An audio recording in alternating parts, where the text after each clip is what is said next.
എല്ലാവരെയും വടക്കും ഭാഗത്ത് കരിനീലി മഠത്തിലെ അമ്മ അനുഗ്രഹിക്കട്ടെ എന്ന് പ്രാർത്ഥിക്കുന്നു.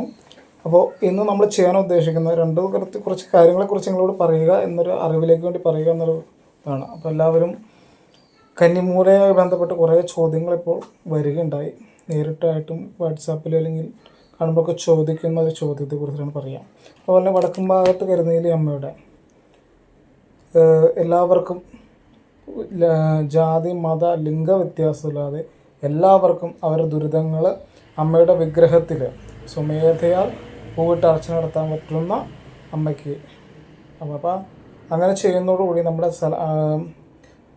അമ്മയ്ക്ക് ഇരിക്കുന്ന ഒരു 3.5 സെൻറ്റിലാണ്. അപ്പോൾ എൻ്റെയും വീടും അവിടെ തന്നെയാണ്. അപ്പോൾ 3 സെൻറ്റിന് ഫ്രണ്ടിൽ കുറച്ചെടുത്താണ് അമ്മ ഇരിക്കുന്നത്.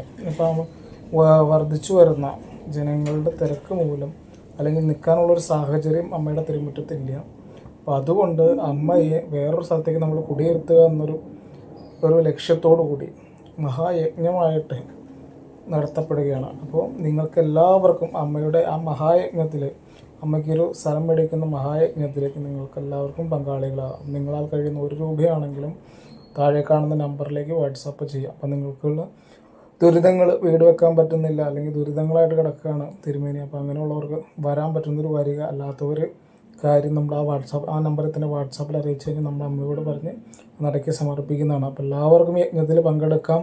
എല്ലാവർക്കും അത് കരിനീലി അമ്മയുടെ വടക്കും ഭാഗത്ത് കരിനീലി അമ്മയുടെ അനുഗ്രഹം ഉണ്ടാകട്ടെ എന്ന് പ്രാർത്ഥിക്കുന്നു. അതുപോലെ തന്നെ നിങ്ങൾക്ക് എന്തെങ്കിലും ജ്യോതിഷ സംബന്ധമായിട്ടുള്ള തടസ്സം ഇതൊക്കെ ഉണ്ടെങ്കിൽ നമ്മൾ വാട്സാപ്പിൽ പറഞ്ഞു കഴിഞ്ഞാൽ ഫ്രീ ആയിട്ടുള്ള കൺസൾട്ടേഷൻ എല്ലാവർക്കും ഉണ്ട്. അതുപോലെ തന്നെ പൂജ പഠിക്കാനായിട്ട് താല്പര്യമുള്ള മലബാര സമ്പ്രദായത്തിൽ അല്ലെങ്കിൽ കുടിയൊപ്പ് കർമ്മ രീതികളിലൊക്കെ പഠിക്കാൻ താല്പര്യമുള്ളവർക്കൊക്കെ ബന്ധപ്പെടാവുന്നതാണ്.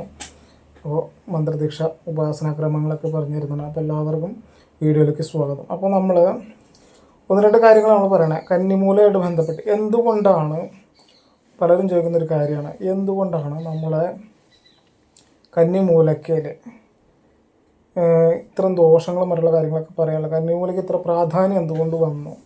അപ്പോൾ നമ്മുടെ വീട്ടിൽ പലരും പറയുന്നത് കേൾക്കാം, കന്നിമൂലക്കയിൽ ബാത്റൂം വന്നു കഴിഞ്ഞാൽ അത് നല്ലതല്ല, ചീത്തയാണ്, അത് ശരിയല്ല, വാസ്തുവിദ്യ തെറ്റാണ്. എന്താണ് ഈ വാസ്തുവിധി പ്രകാരം തെറ്റ് എന്നുള്ളത് ക്ലിയറായിട്ട് പറഞ്ഞു തരുന്നില്ല. അത് തെറ്റാണ്, അത് ദോഷമാണ്, അവിടെ സർപ്പം ഇരിക്കുന്ന അല്ലെങ്കിൽ ഗണപതി ഇരിക്കുന്ന മൂലയാണ്, അതുകൊണ്ട് അവിടെ ബാത്റൂം പാടില്ല എന്നാണ് അത് പറഞ്ഞു തരാറ്.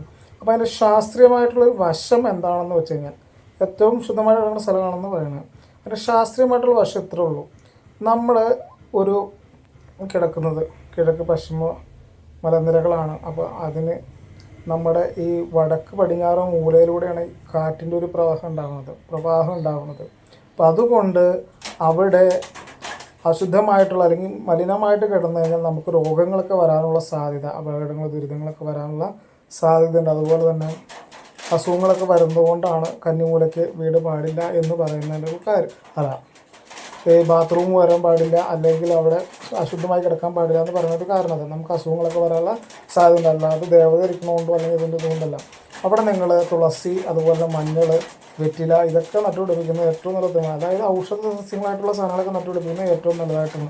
കാരണം അവിടെ പുളിയൊന്നും നട്ടുപിടിപ്പിക്കാതിരിക്കുക, അല്ലെങ്കിൽ വലിയ വലിയ മരങ്ങൾ നട്ടുപിടിക്കാതിരിക്കുക. ഇതൊക്കെ നിങ്ങളുടെ അതുപോലെ തന്നെ മുളയ്ക്കുന്നതാണെങ്കിലും കുഴപ്പമൊന്നുമില്ല, മരങ്ങളൊക്കെ മുളച്ചോട്ടെ, അതൊന്നും പ്രശ്നമില്ല, നമുക്ക് നല്ലതാണ്, കുഴപ്പമൊന്നുമില്ല. അപ്പോൾ അതുകൊണ്ട് ഒരു വിധത്തിലുള്ള അസുഖങ്ങളൊക്കെ ഉള്ള പർവ്വതത്തിൻ്റെ ഇതിൻ്റെ കാറ്റിൻ്റെ ഒരു ഗതി അനുസരിച്ചിട്ടാണ് അത് ഇത് കയറുമെന്ന് പറയുന്നത്. അപ്പോൾ ഇത് തെറ്റായ അബദ്ധങ്ങളിലൊക്കെ പോയി ചാടാതിരിക്കുക, ലക്ഷണങ്ങളൊക്കെ ഉണ്ടെങ്കിൽ വഴിപാടുകളൊക്കെ നടത്താതിരിക്കുക, ബാത്റൂമൊക്കെ ഉണ്ടെങ്കിൽ അവിടെ നിന്ന് മാറ്റിയൊന്ന് സ്ഥാപിക്കുക, അസുഖങ്ങളൊക്കെ വരാനുള്ള സാധ്യതയുണ്ട്. അപ്പോൾ എല്ലാവർക്കും ഇന്നത്തെ വീഡിയോ ഇഷ്ടപ്പെടുന്നു വരുന്നത്. അതുപോലെ തന്നെ ഇന്ന് ജൂൺ 2-ാം തീയതി ആയിട്ട് നമ്മുടെ വ്യാഴം മാറണം. അപ്പോൾ കുറേ പേർക്കൊക്കെ നല്ല സമയമാണ്, കുറച്ചൊക്കെ മോശ ദുരിതങ്ങളൊക്കെ ഉള്ള സമയമാണ്. അപ്പോൾ എല്ലാവരും അങ്ങനെയുള്ളവരൊക്കെ മഹാവിഷ്ണുവിനെ പ്രാർത്ഥിക്കേണ്ടതാണ്. അപ്പോൾ ആ വീഡിയോ അടുത്ത ദിവസമായിട്ട് ഇടാവുന്നതാണ്. അപ്പോൾ എല്ലാവരും വീഡിയോ ഒന്ന് ഇഷ്ടപ്പെട്ടെങ്കിൽ ലൈക്ക് ചെയ്യും, സബ്സ്ക്രൈബും ഷെയറൊക്കെ ചെയ്യുക.